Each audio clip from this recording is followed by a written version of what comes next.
Hi every one, good evening. ஒரு 1 வீக்காகவே ரொம்ப நடக்கிற இன்சிடென்ட்ஸ்லாம் எல்லாருக்குமே ரொம்ப ஒரு சங்கடமான விஷயமா இருந்ததுனால தான் நான் வீடியோஸே ரொம்ப நாளாக கொடுக்கல. ஏன்னா பார்த்துட்ருக்கோம். நான் சில இது வந்து எனக்கு ஒரு மெசேஜ் வந்திருந்தது, ஜாப்பனீஸ் இது கோட் ஒன்று வந்திருந்தது வச்சு தான் நான் ரிதன்யாவோட கேஸ்க்கே நான் அதை ரெஃபர் பண்ணியிருந்தேன்.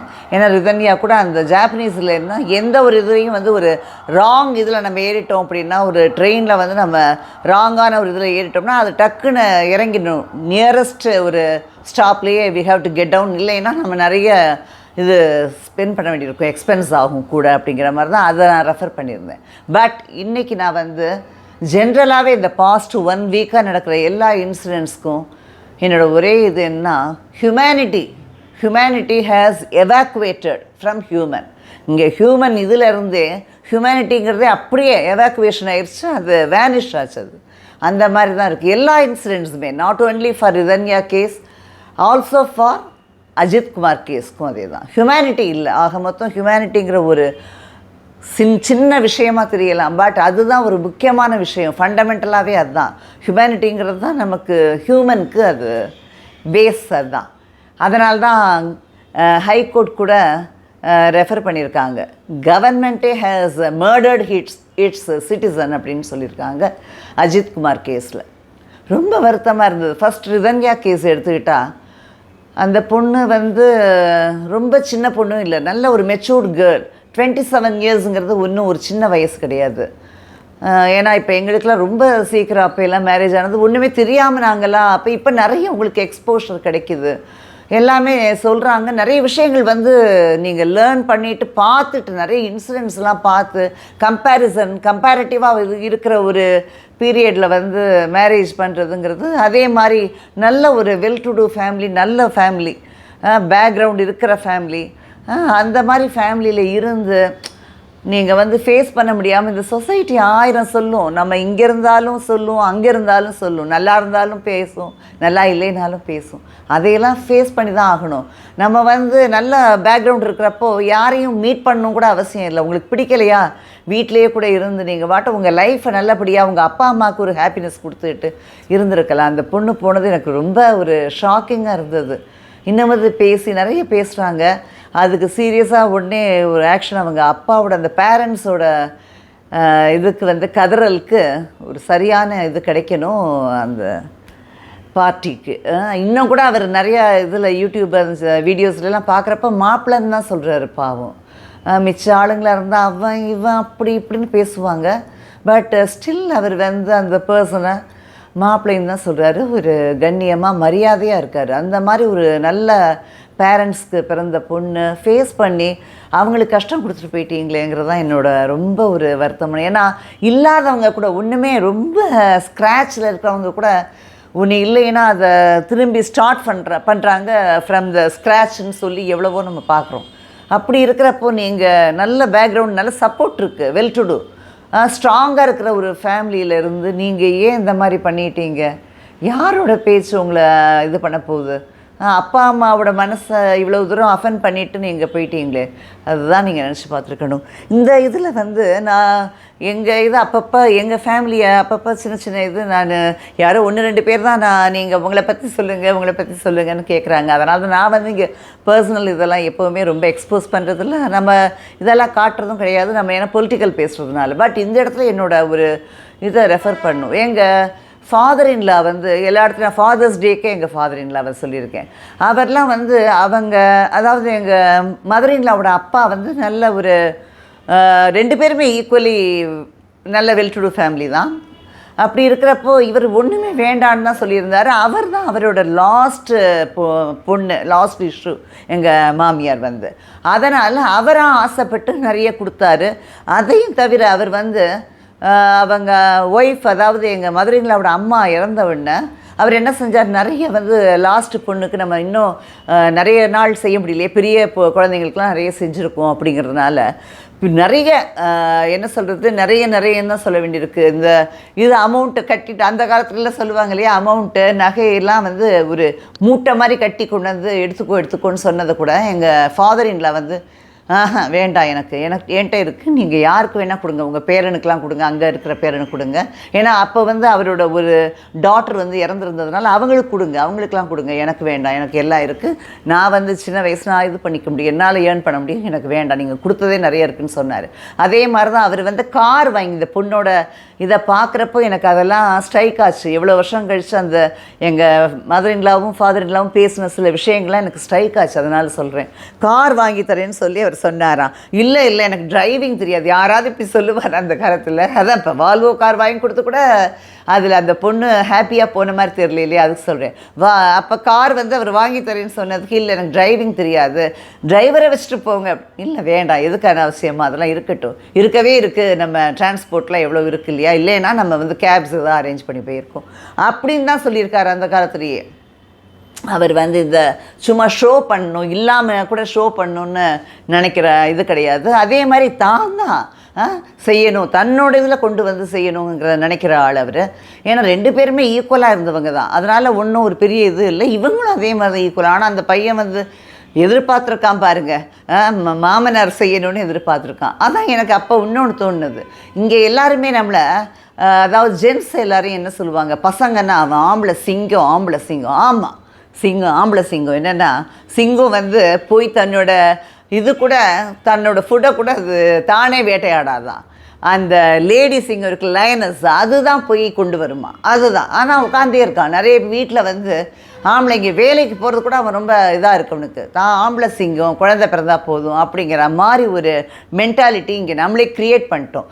லேடிஸுமே இப்போ எனக்கு தெரிஞ்சு நிறைய இடத்துல தன்னோட பையனுக்கோ பொண்ணுக்கோ ஒரு பையன் பிறந்தால் தான் அது ஒரு ஃபினிஷ் ஆன மாதிரி, ஃபுல்ஃபில் ஆன மாதிரி, கம்ப்ளீட் ஆன மாதிரி நினைக்கிறாங்க.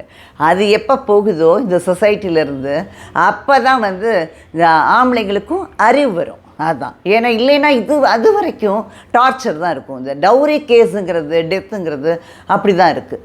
அதுதான் ஹியூமனிட்டி இல்லை. அந்த லேடி, அவங்க வீட்லேயும் ஒரு லேடி இருந்திருக்காங்க, ஜென்ஸும் இருக்காங்க, அவங்க யாருக்குமே ஹியூமனிட்டிங்கிறது ஆக மொத்தத்தில் இல்லை. அதே மாதிரி தான் அஜித் குமார், இந்த அஜித் குமார், அந்த அஜித் குமாரை கூட நம்ம பேசுகிறது இல்லை, ரொம்ப இவ்வளோ தூரம் ஒரு இது பேசுகிறது இல்லை. ஏன் சிரிக்கிறேன்னா இந்த அஜித் குமாரை தான் பாஸ்ட் 10 டேஸாக எல்லாருமே பேசிகிட்டு இருக்காங்க.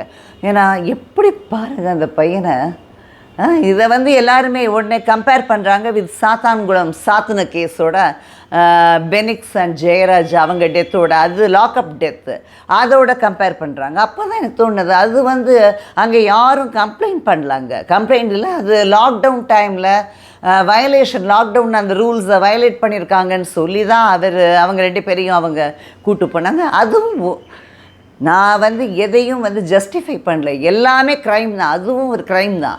இப்போ வந்து போலீஸ் பீப்புளே தே ஆர் டூயிங் இந்த க்ரைம்ஸ்லாம் வருது. ஏன்னா டெத்துங்கிற க்ரைம் தானே, அவங்க மர்டர் பண்ணுறது டெத்து தானே, அந்த மர்டர் டெத்து அது வந்து ஒரு கொலை தானே, அதுவே மர்டர் தானே. அப்படி இருக்கிறப்ப அதுவும் க்ரைம் தான். ஆனால் நான் எதுக்கு இதை சொல்கிறேன்னா, சாத்தான்குளம் கேஸுங்கிறது கொஞ்சம் டிஃப்ரெண்ட். ஏன்னா அவங்க வந்து அவங்களே போய் தான் அதை ஒரு அவங்களே பார்த்து ஒரு ஷாப்பை க்ளோஸ் பண்ணல, அதில் ஒரு கோபம். அப்போ நிறைய எல்லாருக்குமே வந்து அவங்க சோத்துக்கே வழி இல்லைன்னு எல்லாத்துக்கும் ரொம்ப கஷ்டமாக இருந்த நேரத்தில் இவங்களும் கொஞ்சம் வயலேட் பண்ணுறது, அவங்க உடனே இழுத்துட்டு போகிறது, இந்த மாதிரி நடந்த கேஸ். பட் ஹியர் ஸ்டில் அந்த லேடி என்ன சொல்கிறதுனே ஒன்றும் புரியல. அவங்க ஜாலியாக இருக்காங்க. அவங்க வாய்ஸ் மெசேஜ் கொடுக்குறாங்க. இவ்வளவு தூரம் ஒரு பெரிய இதுவே வந்திருந்தது. 2 பீப்புள் தான் most powerful people in Tamil Nadu நவுன்னு. அதில் இன்னொருத்தர் சொல்ல வேண்டாம். பட் இப்போ ரீசெண்டாக நடக்கிறது தான் சொல்லணும். ஏன்னா எல்லாருக்கும் தெரிஞ்சதாக தான் இருக்கணும். அந்த இன்னொரு யூடியூபரையும் சொல்கிறாங்க, இந்த லேடியும் சொல்கிறாங்க. இப்போ ஏன்னா அவங்க எந்த கேஸு வந்து அவங்க மேலே கம்ப்ளைண்ட் ஆனால் கூட அவங்களே எடுக்கிறதில்ல, எடுத்து கேட்குறதில்ல. ஒரு கம்ப்ளைண்ட் வந்து ஓரலாக கம்ப்ளைண்ட் கொடுத்துட்டு அது வாட்ட போயிடுச்சு அந்த லேடி. போனால் அதுக்கு இவ்வளவு தூரம் டார்ச்சர் பண்ணுவாங்கங்கிறது ரொம்ப அதிசயம் மட்டும் இல்லை, இதை யார் கேட்குறதும் இல்லை. என்னென்னா எவ்வளோ இடத்துல நகை வந்து காணோன்னு சொல்லிட்டு நம்ம பார்த்துருக்கோம். ரயில்வேயில் போகிறப்ப காணோன்னு ரயில்வே போலீஸும் இதுவும் அவங்களே தான், நீ கொண்டு வந்தியா முதல்ல அப்படின்னு அவங்களே தான் கொஸ்டின் பண்ணுறான். அவங்கள கொஸ்டின் பண்ணிட்டு தான் அந்த இதுவே எடுக்கிறான். கம்ப்ளைண்ட் வந்து யார் மேலே இது சஸ்பிஷன் இருக்கோ அவங்கள எடுக்கிறான். ஆனால் இங்கே ஈஸியாக ஓரலாக ஒரு ஃபோன் பண்ணி சொல்லிட்டு போன கேஸை இழுத்து அடித்து அந்த பையனை, ஹியூமனிட்டி இல்லை. யாரோ ஒருத்தர் ஏதோ ப்ரெஷர் ஸ்ட்ராங்காக அது எங்கெங்கேயோ இருந்து, ஏன்னா மேலேருந்து வந்ததுன்னா எந்த மேலேன்னு தெரியல, யார் போர்ட்ஃபோலியோ இதுவோ அவங்களுக்கே தெரியாமல் நடக்குதுன்னா அவர் என்னென்னவோ பேசிகிட்டு இருக்காரு. ஆமாம், அவருக்கு தெரியாமல் தான் நடக்குது போகிறது. அவர் என்னென்னவோ அவர் உடனே மிச்சம் எந்த கஸ்டடி டெத்து வந்து கிட்டத்தட்ட இவங்க பீரியடில் டிஎம்கே பீரியடில் இந்த பாஸ்ட் 4 இயர்ஸ்க்குள்ளே 24 இன்சிடென்ட்ஸ் ஹவ் ஹேப்பன்னு சொல்கிறாங்க. பட் இதுக்கு தான் இவ்வளோ சீரியஸ் நோட் இம்மீடியட்டாக கொடுத்துட்டாரு சிஎம். நான் கூட உடனே இமீடியட்டாக நீ கொடுக்கணுமேன்னு சொல்லி ஒரு இதை கொடுத்தோம். பட் அதில் கூட நான் அவர் கிண்டலாக தான் சொல்லியிருந்தேன். அவர் வீட்லேயும் பசங்கள்லாம் இருக்காங்கல்ல, இந்த மாதிரி ஒரு பையன் போனால் சாரின்னு சொன்னால் சரியாயிருமா? உங்களுக்கு தெரியாமையே சாரின்னா எல்லோரும் சாரி. மன்னிப்பு எனக்கு பிடிக்காத வார்த்தைன்னு விஜயகாந்த் சொன்னது தான் எல்லா இடத்துலையும் இப்போ இருக்குது. அதான் ஒரு பெரிய விஷயம். உடனே இதில் வந்து அந்த பையனுக்கு ஒரு கவர்மெண்ட் ஜாபு, ஒரு இது காம்பன்சேஷன் எல்லாம் கொடுத்து ஒரு வீடு இது பட்டா கொடுத்துருக்காங்க, எல்லாம் கொடுத்தோன்னு ஆச்சா? அது என்ன எதனால் நடந்தது கண்டுபிடிக்கிறோம். எங்கே கண்டுபிடிக்கிறாங்க? இன்னும் அந்த பொண்ணு, அந்த லேடி பொண்ணுங்க பெரிய லேடி, ஐயோ ராமா என்னை விட பெருசாக இருக்கா சின்னது நமக்கு தெரியல. பட் லேடி, அந்த லேடி வந்து அவங்க வாய்ஸ் மெசேஜ் கொடுக்குறாங்க, சாரி ரொம்ப ஃபீல் பண்ணுறோம். எல்லாருமே ஃபீல் பண்ணுறாங்க, லேடிஸுன்னு இல்லை, எல்லாருமே மனுஷனாக இருக்கிற ஒவ்வொருத்தரும் ஃபீல் பண்ணுறான். அந்த மாதிரி அடிப்பாங்களா அப்படி? அதனால தான் இவரே வந்து சொல்லியிருக்கார், ஜட்ஜே வந்து சொல்லியிருக்கார், அப்படி அடித்து டார்ச்சர் பண்ணுற அளவுக்கு ஸ்பெஷல் டீம்னு போட்டதே எதனால்? இந்த மோசமான ஒரு அடிக்கிறதுக்கு ஸ்பெஷல் டீம்னு எதுக்கு? நான் அதான் சொல்லியிருந்தேன் அந்த இதில் வந்து உடனே வாய்ஸ் மெசேஜ் கொடுத்து. இவர் ரவி ஐபிஎஸ் சொன்னதில் ஒரு விஷயம் சொல்லியிருந்தார். என்னன்னா, இந்த மாதிரி நாங்கள் எங்களுக்கு போலீஸ் ஆளுங்களுக்கு கூட அடிக்கிறதுக்கு ரைட்ஸ் இல்லை, வி டோன்ட் ஹேவ் ரைட்ஸ். ஏன் for rape case, murder case கூட நாங்கள் அடிக்க மாட்டோம். அப்படி இருக்கிறப்ப சஸ்பிஷன் கேஸில் போய் எப்படி அப்படி அடிக்கலாங்கிறத அவர் சொல்லியிருந்தார். அப்போ தான் எனக்கு தோணுது, ஞானசேகரன் இப்படி அடிச்சிருந்தா இன்றைக்கி வெளியில் வர முடியுமா? அது மாதிரி அப்போ ரேப் கேஸ் அவன் மேலே இன்னும் நிறைய கம்ப்ளைண்ட்ஸ் அப்புறம் வந்தது. ஆனால் இந்த பையன் மேலே ஒரு இது ரெக்கார்டு எதுவுமே கிடையாது சோஃபாருங்கிறாங்க. அவனை போட்டு அவன் பாவம் அந்த அடியை தாங்க முடியல. ஏன்னா இது வரைக்கும் ஏதாவது போய் இந்த மாதிரி போலீஸ் அடியெல்லாம் வாங்கியிருந்தால் அவன் வித்ஸ்டாண்ட் பண்ணியிருப்பான் பாவம். உடனே இப்போ எவ்வளோ ஒரு மனசாட்சி இல்லை. அவங்களோட ஒய்ஃபெல்லாம் அன்றைக்கி ஒரு ப்ரொட்டஸ்ட் பண்ணாங்க. எவ்வளோ தூரம் அதான் சொல்கிறேன். இப்போ ஹியூமனிட்டிங்கிறது டெத்து, ஹியூமனிட்டியை வந்து சமாதி கட்டிட்டாங்க. இங்கே சமாதியில் போய் பேசுகிறாங்க, கருணாநிதி சமாதியில். ஆனால் இங்கே ஹியூமனிட்டியை டெத்து, அது வந்து சமாதி கட்டிட்டாங்க. ஒரேடியாக ஹியூமனிட்டிக்கு சமாதி கட்டியாச்சு இங்கே. அப்புறம் எப்படி உங்களுக்கு சொசைட்டி சும்மாவாது சமூக நீதின்னு பேசினா ஆச்சா? எதுவுமே இல்லை. இந்த அளவுக்கு நடந்திருக்கு. இந்த ஈஸ்ட்டு வெஸ்ட்டு அலையன்ஸு எதுவுமே பேசலை.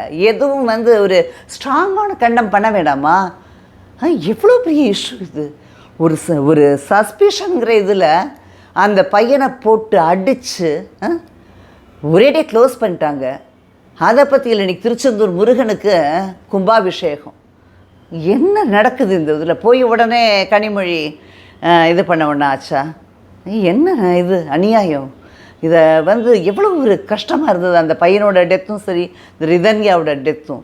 அதான் ஒவ்வொருத்தருமே பர்சனலாக ஒரு இது வந்து பர்சன் வந்து ஒவ்வொருத்தரும் இண்டிவிஜுவலாக he has to correct himself. அப்போ தான் வந்து சொசைட்டிங்கிறதுக்கு நம்ம ஏதாவது கான்ட்ரிபியூஷன் பண்ண முடியும். இப்போ டிபார்ட்மெண்ட் பீப்புளில் எவ்வளோ பெரிய கான்ட்ரிபியூஷன் அவங்களோடது இருக்குது. எவ்வளோ தூரம் சட்டம் ஒழுங்குன்னு சொல்கிறாங்களே, அதை காப்பாற்ற வேண்டியவங்க. ஒரு பையனோட எஃப்ஐஆர் கூட லாட்ஜ் ஆகலை, எதுவுமே இல்லை. போகிற போக்கில் ஒரு ஃபோன் பண்ணி எனக்கு சந்தேகம் இருக்குதுன்னு சொன்னால் எல்லாத்தையும் கிளியராக அங்கே போய் எல்லாம் பார்க்க வேண்டாமா? ப்ரோவ் பண்ண வேண்டாமா? இன்வெஸ்டிகேஷனுங்கிறது. உடனே அந்த பையனை இது பண்ணி சீஸ் பண்ணி கூப்பிட்டு போய் அடித்து அவன் உயிரெடுத்தாச்சு. இவர் சாரிம்மா, நடந்ததுக்கு ரொம்ப வருத்தம்மா. எல்லாருமே சாரி தான் சொல்கிறோம். இவர் விஜய் போய் நேரில் போய் இன் பர்சன் வந்து அவரோட இதை கொடுத்துட்டாரு, ஷேர் இதை கொடுக்கணும்னு அவர் இது பண்ணிட்டார். பட் அவர் நேற்று ஒரு இது போட்டிருந்தார், அவங்க பார்ட்டியோட என்னவோ குழு ஒரு மாநாடுன்னு போட்டிருந்தார். மாநாடு வேறு ஏதோ ஒன்று இது மீட்டிங் ஒன்று நடந்தது. அதில் வந்து பரந்தூர் இஷ்யூவை தான் எடுத்துக்கிட்டார். இதுக்கு ஸ்ட்ராங்காக கண்டம் பண்ண மாதிரியே தெரியல, அப்படியே விட்டார் அவரும். இங்கே சொல்லணும் இல்லையா, இந்த அவங்களோட பார்ட்டியோட இதில் தான் சொல்லணும். இதை ஒன்றும் சொல்ல வெறுமனை இது பண்ணிட்டார். அவங்க அம்மாவை ஹக் பண்ணிட்டார். நான் முன்னாடியே சொன்ன மாதிரி பேரண்ட்ஸை ஹக்கிங் தான், அதெல்லாம் ஃபாரின் ட்ரெடிஷன். அதான் அவர் தான் ஈவேராவையும் இவரையும் தான் சொல்லிகிட்ருக்கார். ஈவேரா எப்படின்னு நம்ம எல்லாருக்கும் தெரியும். அதான் ஈவேராவோட இதை ஃபாலோ பண்ணுறவர் பேரண்ட்ஸை காலில் விழுந்து ஒரு மரியாதை இல்லை, அந்த இதுவே போச்சு. மரியாதை பண்ணுறதுங்கிறது பேரண்ட்ஸ்க்கு மரியாதை பண்ண மாட்டாங்க யாருமே. வெளியில் போய் எல்லாருக்கும் மரியாதை பண்ணுவாங்க. ஒரு வேலை ஆகணும்னா யார் யார் காலில், நான் அதான் சொல்லியிருக்கேன், பேரண்ட்ஸ் காலில் விழுகிறதுக்கு யோஜனை பண்ணுற ஒவ்வொருத்தருமே வேலை ஆகணும்னு யார் யார் காலையே விழுகிறோமே அதை யோஜனை பண்ணணும். அதுதான் என்றைக்குமே நடக்க மாட்டேங்குது. பேரண்ட்ஸ்லேருந்து நம்ம என்னென்ன வாங்கிக்கிறோங்கிறது தான் இருக்குது. நல்லதை வாங்கிட்டு நம்ம எப்படி இருக்கணுங்கிறத கொண்டு போகணுங்கிறது எவ்வளவோ தடவை சொல்லியாச்சு. இவங்க லீடர்ஸ்ன்னு சொல்லிக்கிறாங்க, ஒருத்தர் அதை செய்கிறதே கிடையாது. அந்த மரியாதைங்கிறது இல்லை. பேரண்ட்ஸ் ஹக் பண்ணுறது வெஸ்டர்ன் கல்ச்சர், இதெல்லாம் நம்ம இந்தியன் கல்ச்சரே கிடையாது. இது அதை தான் பண்ணுறாங்க. அவங்க அம்மாவை கண்டுக்காமையே போவார் முன்னாடி, இப்போ ஹக் பண்ணிக்கிறாரு, அவ்வளோதான். அந்த இதான் நடக்குது. எவ்வளோ மோசம். இதை பற்றியே பேசலை அவர். ஹியூமனிட்டி இல்லை. ஆக மொத்தம் நம்ம இதில் இந்தியாவில்னு 19 நம்ம சொல்லக்கூடாது இல்லையா, நம்ம ஸ்டேட்டில் கொஞ்சம் கொஞ்சமாக இல்லை, ஃபுல்லாக இட் ஹாஸ் பீன் எவாக்குவேட்டடில் டெத்து அது ஆயிடுச்சு. அதை இன்னமுது மரம் முளைக்கிறதுக்கு தண்ணியை ஊற்றணும். இதில் முருகனுக்கு தான் தெரியணும், அந்த முருகன் தான் கரெக்டாக செய்யணும். அப்புறம் இன்றைக்கி சமூக நீதி விடுதின்னு ஆரம்பிச்சிருக்காரா. சமூக நீதியை போல சொசைட்டியில் பேர் வச்ச ஆச்சான்னு சொல்லுவாங்கல்ல, தண்ணி ஊற்றணும்ப்பா, அது வளர வேண்டாம், பேர் வச்ச ஆச்சான்னு. அது மாதிரி அதை எக்ஸிக்யூட் பண்ணுங்கள், இம்ப்ளிமெண்ட் பண்ணுங்கள். எதுவும் அதில் காணோம். உங்கள் கூட முன்னாடியே நான் சொல்லியிருந்தேன், சமூக நீதின்னு பேசின இவர் சன் ஒரு சினிமாவில் சமூக நீதியை டயலாகில் பேசிட்டு இவங்க அப்பா மேயரையே தொங்க விட்டு போனார். அதுவும் லேடி மேயர். அது அப்படியே காரில் தொங்கிட்டு ஸ்டண்ட் மாஸ்டர் மாதிரி தொங்கிட்டு வந்தது தான் நடந்தது. சமூக நீதின்னு டயலாக் பேசாதீங்க, செய்யுங்க. பேசுகிறவன் என்றைக்கும் எதுவும் செய்ய மாட்டாங்கிறது இதில் தெரியுது. அதே மாதிரி தான் சாத்தாங்குளம் கேஸும் இந்த கேஸும் இது ரெண்டும் ஒரே இதில் கிடையாது, பிளேஸ்மெண்ட் இல்லை. ரெண்டுமே ஒரு க்ரைம் தான். பட் அந்த க்ரைம் ரேட்டுங்க இது என்ன இது இப்போ கூட இருக்குங்கிறது தான் பேலன்ஸில் தெரியும். ஏன்னா இது ஒரு சஸ்பிஷனில் சொன்ன அந்த லேடி இன்னும் பேசிகிட்டு இருக்கு, வாய்ஸ் ஓவர் கொடுத்து மெசேஜ் அனுப்பிக்கிட்டு இருக்கு எல்லாருக்கும், எல்லா இடத்துலையும். அதை ஒன்றுமே கண்டுக்க மாட்டேங்கிறாங்க. அது சம்மன் விட்டு உடனே வர சொல்ல மாட்டேங்கிறாங்க. அதுலேயே தெரியாது அது யாருக்கு வேணும். இதில் என்னென்னா அங்கங்கே அண்ணாமலைக்கு வேண்டிய ஆள் அங்கே நீங்கள் ஃபோட்டோஷாப்பில் பண்ணுறாங்கன்னு எல்லோரும் சொல்கிறாங்க. யாருக்கு வேண்டிய, அப்போ அண்ணாமலைக்கு வேண்டிய ஆள்னா நீங்கள் பிடிக்க முடியலையா? அப்போ பிஜேபியா? என்ன பாருங்கள், இன்றைக்கி யாரோ ஒருத்தர் சொல்கிறாங்க ஐஏஎஸ் ஐபிஎஸ் ஆஃபீஸர்ஸ்லாம் நார்த் இண்டியன்ஸு, அவங்க பிஜேபியோட இதை ஏதோ டிபேட்டில் பார்த்தேன். எப்படிலாம் பாருங்கள் மக்களே, நல்லா பூ சுற்றி கடைசியில் ஒன்று ஜட்ஜு பேசுனா அவன் அந்த ஆள் அதனால தான் பேசுனான், அவன் இதை கொடுத்தான் அதை கொடுத்தான்னு சொல்கிற அளவுக்கு வந்துகிட்ருக்கு. இன்னும் ஒன்றா என்னென்னா யாரோ ஒரு டிபேட்டில் பேசிகிட்டு இருக்காங்க, இந்த மாதிரி ஐஏஎஸ் ஐபிஎஸ் ஆஃபீஸில் இது ஒரு பிளாட்டு டிஎம்கே கவர்மெண்ட்டுக்கு அகெயின்ஸ்டாக கொண்டு வராங்க. ஏன்னா ஐபிஎஸ் ஆஃபீஸர்ஸ்லாம் நார்த் இது சைடு, அவங்க ஒன்றுமே தெரியாமல் இதெல்லாம் என்ன புது இதாக இருக்குது. நம்ம இங்கேருந்து பாண்டியன் ஒருத்தர் ஒடிஷாவில் இருந்தார், அப்போ நானே பேசினேன், அவரை மோதி சொல்கிறாரு. ஐஏஎஸ் ஐபிஎஸ் ஆஃபீஸர் படிச்சுவிட்டு இங்கேவா அவன் பிளேஸ்மெண்ட் ஆகும், ஜாபு எல்லா இடத்துக்கும் தானே போகணும். இங்கேருந்து நார்த்துக்கு போகிறவங்க இருக்கான், அங்கேருந்து இங்கே வரவங்களும் இருக்காங்க இல்லையா? என்ன ஒரு கூத்து பாருங்கள். யாரோ சொல்கிறாங்க அவங்கெல்லாம் சேர்ந்து தான் பிளாட்டான் டிஎம்கே கவர்மெண்ட்டுக்கு ஒரு பிளாக் மார்க் வாங்கணும்னு. ஏன் பிளாக் மார்க்கு திரும்பி எரேஸ் பண்ணி அதை ஒயிட் ஆக்கிடலாமே, அது யார் கையில் இருக்குது? சொல்கிறாங்க ஒரு டிபேட்டில். இந்த மாதிரி ஒரு 2 பேர் பேசுகிறாங்க. ஆமாம் நான் அதை ஆமோதிக்கிறேன், அவர் சொன்னது கரெக்டு அப்படி நக்கீரன் இவர் நினைக்கிறேன். ஆமாம், அவங்கெல்லாம் சேர்ந்து பிளாட்டான். இதை என்ன ஒரு சுற்றுறாங்க பாருங்கள். யார் கையில் இருக்குது? அப்போ எல்லாம் மூடிட்டு இப்படியே உட்காந்துருக்காங்க, தமிழ்ங்கிறாங்கல்ல. அப்போ இதெல்லாம் பார்க்குறதுக்கு யார் கையில் இருக்குது அதிகாரம்? அப்போ உங்கள் கையிலே இல்லைன்னு டம்மியாக இருக்குன்னா இதுக்காக இது பண்ணிடலாமே, ரிசைன் பண்ணிடலாமே. பிளாட் பண்ணுறாங்கன்னு முதல்ல ரிசைன் பண்ண வேண்டியது தானே. இவ்வளோ தூரம் பெருசாகிட்டு இருக்கிறது விட்டுறீங்க. இன்றைக்கி சிபிஐ இதிலேருந்து இதான யார் கேஎன் நேருவோட பிரதர் இவர் ரவிச்சந்திரன்கிறவரோட இதை இது பண்ணியாச்சு. அவ்வளோதான், ஒன்றும் இல்லை, க்ளோஸ் பண்ணியாச்சு. அதுக்கு ஒன்றும் எவிடன்ஸ் இல்லை, எந்த இதுவும் இல்லைன்னு க்ளோஸ் பண்ணியாச்சு. அது மாதிரி இதெல்லாம் நடக்க தெரியுது இல்லையா? இப்போ இந்த விஷயம்லாம் எப்படி க்ளோஸ் ஆகுது? அப்போ அதே தானே சிபிஐ ஆஃபீஸரும் எல்லாருமே இருப்பாங்களே, அப்போ அதில் மட்டும் க்ளோஸ் ஆகுது. இதை பார்க்க வேண்டியதுதான். இது அவங்களுக்காக வேணுன்னா சொல்ல மாட்டாங்க. எல்லாம் மீடியாவிலேருந்து எல்லாமே கரப்ட் ஆகி கிடக்கு. உங்களுக்கு இந்த கரப்ஷனை சரி பண்ணுறதுங்கிறது ஒரு பெரிய சேலஞ்சு. அந்த சேலஞ்சை ஒரு விஜய் ஆள முடியாது. ஏன்னா அவர் ரொம்ப ஒன்றுமே இன்னும் அப்படியே மெதுவாக ஒரு 6 மந்த்ஸ் கூட இல்லை தம்பி. ஒரு விகரஸாக ஆரம்பிக்க வேண்டாமா? சரியான விகரஸ்னால் உடனே நம்ம வார் ஃபீல்டு இல்லை, எப்படி பேசணுமோ பாயிண்ட் அவுட் பண்ணுறது கூட ரொம்ப சாஃப்டாக இன்னும் அப்படியே இது மாதிரி பாயிண்ட் அவுட் பண்ணுறீங்க. எப்போ பார்த்தாலும் பிஜேபி அட்டாக் பண்ணுறீங்க, பட் நாட் டிஎம்கே. ரொம்ப சாஃப்ட் கார்னராக இருக்கீங்க. போய் இதில் போய் நிற்பேன், நான் கோட்டையில் போய் பார்ப்பேன், செக்ரட்டேரியட் போவேன், அந்த பரந்தூர் பீப்புளை கூட்டிகிட்டு அப்படிங்கிறீங்க. அப்படியே போய் மெர்ஜ் பண்ணிடுங்க உங்கள் பார்ட்டி. அதான் நடக்க போகுது போல இருக்குது. ஒன்றுமே ஸ்ட்ராங்கான கண்டம் பண்ணுற விஷயமே இல்லை. ஈவன் ஏடிஎம்கே நம்ம பார்ட்டினா கூட சொல்லி தானே ஆகணும். தலைவரும் அம்மா மாதிரி ஒரு சரியான இது இல்லை, ஸ்ட்ராங் இல்லை. நீங்கள்லாம் சும்மா அந்த எப்படி அப்படின்னு பேசுனீங்கன்னா சரியாக இருக்காது. நல்லா ஒரு இது பண்ணணும், இன்னும் ஃபோர்ஸ் காட்டணும். உங்கள் அப்போஸ் பண்ணுறதை நீங்கள் இன்னும் ஸ்ட்ராங்காக காட்டணும். ஏன்னா அவ்வளோ நடக்குது. அதை நீங்கள் இன்னும் எக்ஸ்போஸ் பண்ணலன்னு வச்சுக்கோங்களேன். அப்போஸ் பண்ணுறதை எக்ஸ்போஸ் பண்ணல, ஏன்னா சரியான ரேஷியோவில் அவ்வளோதான். யார் வேணால் கிரெடிட் எடுத்துக்குவாங்க. இங்கே சொல்கிறாங்க எல்லாம் பிஜேபியோட இதில் இருக்குன்னு. பிஜேபியை கையில் வச்சுக்கிட்டே நீங்கள் இதில் ஜெயிக்கலாம். அவ்வளவு ஸ்ட்ராங்காக நல்ல ஒரு கிரவுண்ட்ஸ் இருக்குது உங்களுக்கு ஏடிஎம்கேக்கு.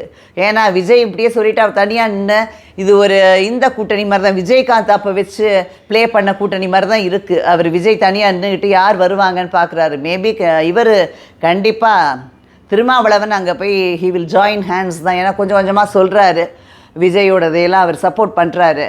ஆனால் எல்லாரும் சேர்ந்து ஏடிஎம்கே யார், இந்த உப்மா பார்ட்டி மாதிரி தான் இருக்காங்க எல்லோரும். இந்த உதிரி பார்ட்டி எல்லாம் டிஎம்கே பேசாமல் இவங்க பேசுகிறாங்க. அவங்க அலையன்ஸில் இருக்கிற ஆளாக இன்னும் கண்டம் பண்ண காணும். எந்த விஷயத்துக்கும் சமூக நீதிங்கிறது வெறும் வார்த்தையாக இருக்குது, இதில் இல்லை, ஆக்ஷனில் இல்லைன்னு சொல்கிறதுக்கு வழியை காணும்.